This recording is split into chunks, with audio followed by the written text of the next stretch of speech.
I'm Gold Derby editor Daniel Montgomery here with TV showrunners Courtney Lilly from Blackish, Nikki Toscano from The Offer, Rob Siegel from Pam and Tommy, and Nida Manzoor from We Are Lady Parts. Now, with TV expanding so much over the last 10 years, there are so many different showrunners and so many different perspectives and experiences of the job. Do you think of showrunning as sort of being this artistic auteur behind the show, or more managerial, like you're sort of facilitating everyone else's good work, or maybe some combination of the two? Start with Nida. Oh God.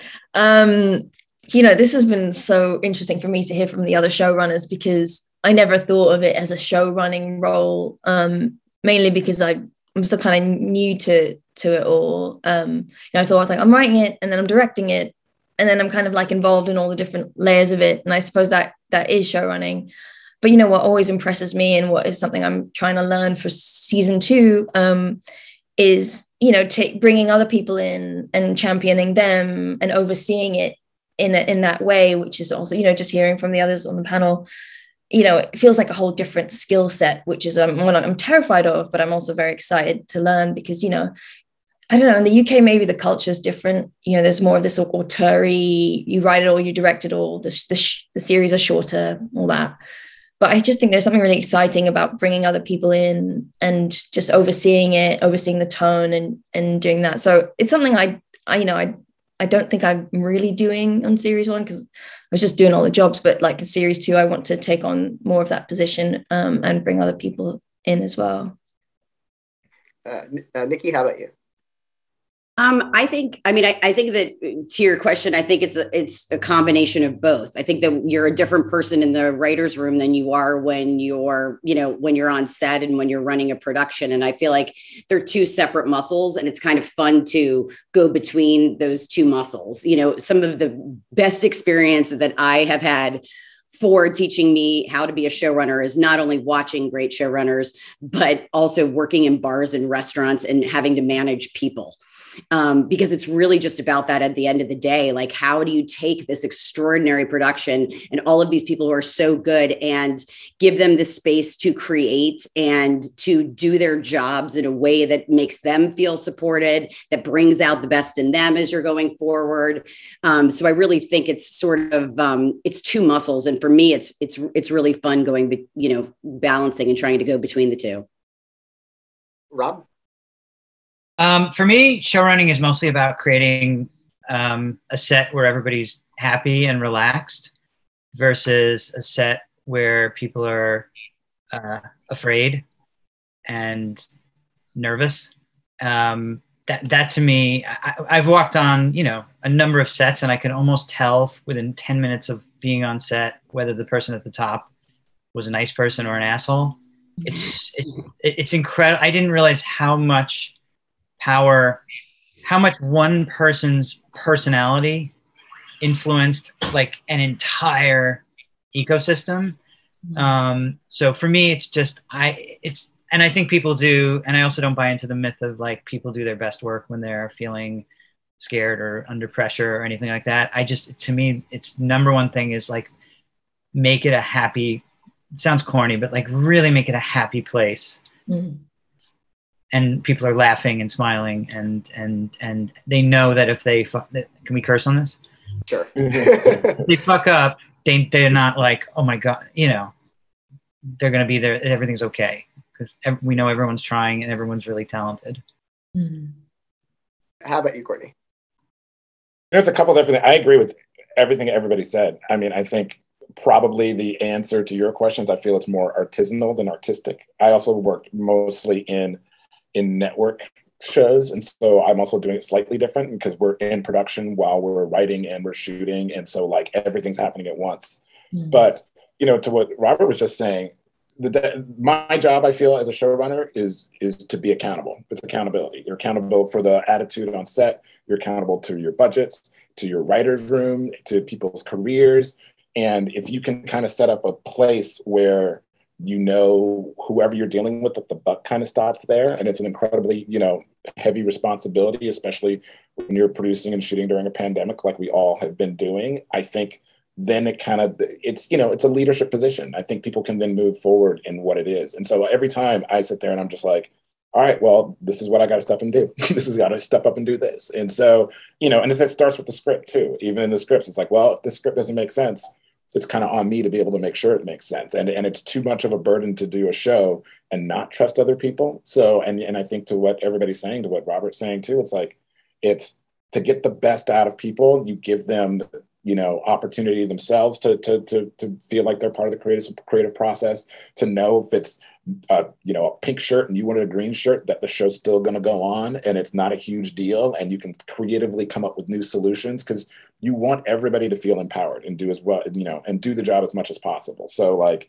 and if you have bad apples, you know, it's not worth the culture, all of it going down. You know, be accountable and make sure you adjust the situation so you don't have those bad apples, because you want to set a culture. That's the important thing. This is where people spend their days. It's a workplace. It's great that we be able to make television for people that they can be excited about and, you know, and be invested in. But for all of us particularly, it's where we spend our days. So they need to be pleasant places.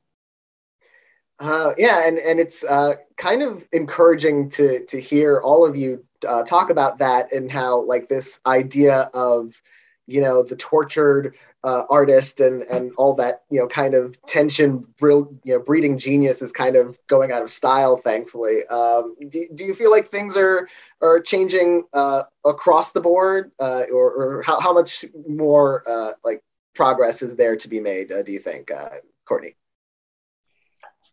To be very frank, I think every show is its own version of a cult. So like, basically it's like, hey, maybe it's working here, but like I step out of here, you go to another show, who knows what's going on? You know, it could be just crazy. I mean, we're all so invested in making it work. We don't know what sometimes, we know what we want. We know we want to be, you know, you want people to be able to work with dignity, you know, but like sometimes you don't even know. I've worked on shows where I was just like, afterward, I was like, that was crazy. Like what we all endured and how we all just normalized it. And so like, I would hope so. I know we're having more discussions like this within our unions, within our peer groups, all that other kind of stuff. But like, you know, I could go to dinner with somebody like a week from now and hear a story that'll just make me go, holy cow, that's insane. So you're hoping so. I think all these conversations are with the intention to make these workspaces better for everybody.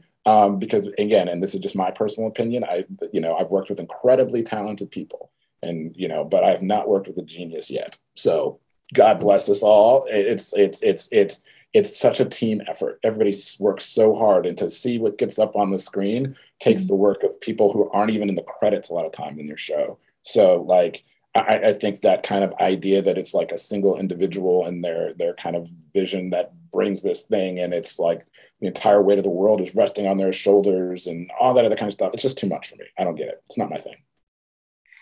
Rob? What's the question? Do you feel like the culture around you know, running a show and you know, being more positive and you know, making it a welcome environment is do you feel like that's changing across the board? I hope so. I think so. I think there's less tolerance for bad behavior, but then you still hear these stories. So I might just be completely naive. I don't know. I can only, like Courtney said, you can only speak to what's, you know, been your experience. And I know, you know, I don't tolerate that, but you still hear stories. I don't know. Is the world getting better? Maybe. Oh, that, like yeah, that itself is,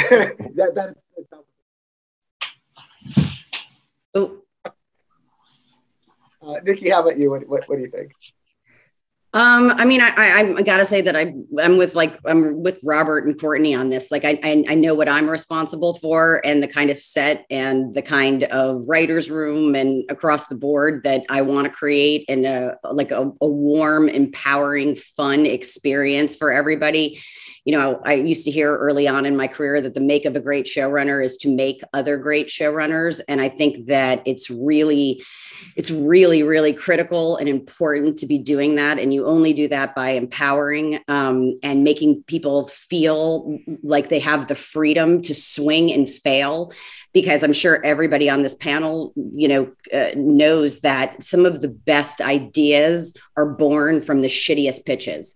And I think that if people aren't empowered to swing, you can't, achieve this sort of level of greatness. As far as speaking for other people, yeah, I mean, you still hear stories. You still hear, crazy shit show stories. Sorry. No, feel free. Nida? Yeah, I think just echoing what everyone else has said, wanting to create an environment where your collaborators can do their best work and have ownership of what they're doing. And we spend so much of our time on set, in the writer's room, writing, that there needs to be joy, because there's so much else of our personal lives, of our relationship sacrifice, that, so it's almost like it needs to be a good experience. I'm just coming through in the time I've been working in the industry. One of my first jobs was on a set where it was a sort of reign of terror from the kind of head creator, and it did trickle down, and there's the toxicity that went down, and everyone was feeling ill. It was just, I think that experience really showed me what not to do. And I mean, I'm hopeful. I feel like there's a change in the culture, like you're saying, there's less tolerance. I just don't know how he would be making stuff anymore, just from, people are more vocal when they aren't being treated well. So I'm hoping that there's lasting change, but like everyone else has said, the stories still abound. So yeah. And Nikki, you mentioned that the mark of a good showrunner is making other great showrunners. I wonder what with this in mind, with all this in mind, what kind of advice would you give to a new showrunner or an up and coming showrunner about how to create the right set to get what you need and to make sure everyone else is getting what they need? I think first and foremost, to lead with respect and kindness. Everybody is in your circle because they bring a certain talent to the table. I think that it's important to recognize that talent and let them know when they're exceeding your expectations. I think, like I said before, like having the ability to swing and fail. We're not all perfect. It's just, from the actors to the cinematographers to the showrunner, there's going to be times where we fail, and just, offering a little, grace when that happens, and that we're all trying to bringing people in, that we're all trying to achieve a wonderful show. And I think that it begins and ends there, and that's what I got. Rob? I'm always amazed how low the bar is for being lauded as the nicest person, because like if you just practice basic minimum civility, people will be like, oh my God, he is so nice. Like if you don't cut the lunch line, or if there's one seat left on the van and two people are ahead of you and you don't leapfrog them, people look at you like, oh my God, what a first class individual that is. It's just, which is why I'm like, how do people blow this? Like, it's just, the expectations are so low for being decent. And then people are watching you, you don't realize what an example you're setting, at all times. Just, wear your mask, be polite, know people's names. I spend most of the first week, trying to learn names, learning the grips names. And it just makes such a difference if you can walk past somebody and say like, hey, what's up, Rocco? How you doing? It's that alone like sets a tone, that you're not above everyone else. And the people can talk to you. Make sure people know that they can talk to you or call you. When they send out the crew list, they're always like, do you want to put your phone number on it? Yeah, because I want people to be able to reach me if they have a question. like shit like that counts as as extraordinary, extraordinary human behavior when it's just, to me, normal. Courtney? I mean, everything Nikki and Robert said is 100% true. Like, and I think one of the things I've been lucky to do, and some of it's because we've been on the air for so long, and when I started to run the show, I knew a lot of people and there was opportunity to grow. Like, one of the nice things we've seen Zoom is I have my writers in, no matter what level, I'm able to spend time with them, make sure they see the post process. They're able to be on stage and like really, and it's one of the things that, I know we've talked a lot about it as writers in our guild, but like it's with the shorter order shows and the writers' rooms being in one space, shows being in other, like it's been hard for a lot of younger writers to learn how to produce and make a television show. And one of the things I say about this job being artisanal and that there's like a real apprenticeship. I got lucky because I had bosses who I was able to learn from and watch under, and so like taking an opportunity to like, and being fair in it, not just somebody who reminds you of yourself or somebody you always agree with, but like knowing that people have an opportunity to explore their other creative options, and see what they could. We have a young woman who was like our set PA a few years ago who wanted to be a writer, and she ended up in the last 2 seasons being in our writers' room. Being open to discussions with people about where they ultimately would like to like be creatively. And again, it was easy on our show because we were on for a long period of time. We knew we were going to be on for a long period of time, but like it just also helps create a climate where people know it's like, okay, I'm not just this thing, then I do this for you, and maybe my name or whatever the kind of thing is, but like that there are human beings with like dreams and ambitions and all these other kind of things themselves. And you never know, man. Like I've been so lucky to have people who've really just by that, like you've seen people just grow and exceed your expectations by giving them opportunities, so. Nida? Yeah. No, yeah, agreeing with everyone here. I was just thinking something you said, like this idea of the genius, the kind of auteur who mustn't be disturbed is so unhealthy and unhelpful to creating a good environment, a collaborative environment, because it just, it's like they're unapproachable. They're the ones and they can kind of get away with anything because they're the genius. It's so unhealthy. And that's what's so exciting now when you're just like, it's just a bunch of really talented people just trying to work it out and trying to do something cool, and maybe you get it wrong and hopefully can fix it in post. And it's all just a bit of a struggle together, and that kind of eases the pressure off. It sort of, stops it being so hierarchical, and it makes like, it just empowers everyone to take ownership. And it's just so inspiring hearing from the others just how, for me, it's just what is exciting thing is bringing other writers through who can come through the show and sort of have their voices heard as well, which is something that is not something I've experienced. I've never been in a writer's room in that sense, and so it's a kind of an exciting new kind of frontier. I suppose where I'm kind of always still struggling is more the, there's that managerial aspect. There's difficult decisions that need to be made that sometimes aren't going to go down well with everyone, talking about bad apples. It's how to confront that, how to deal with those situations, which is something, again, like new skills that I'm sort of finding as I kind of continue in my career. And just as a kind of separate thing, always leading with kindness, but then there's also kind of that other side of having to be firm and having to make the best decision for the show and for the other people. Well, congratulations to all four of you about for your work this season, and thanks so much for talking with me. It's always a pleasure to talk to people who make such not only good work but such a wide range of different kinds of work. So thank you so much for being here. Thanks. Thank you. Thank you.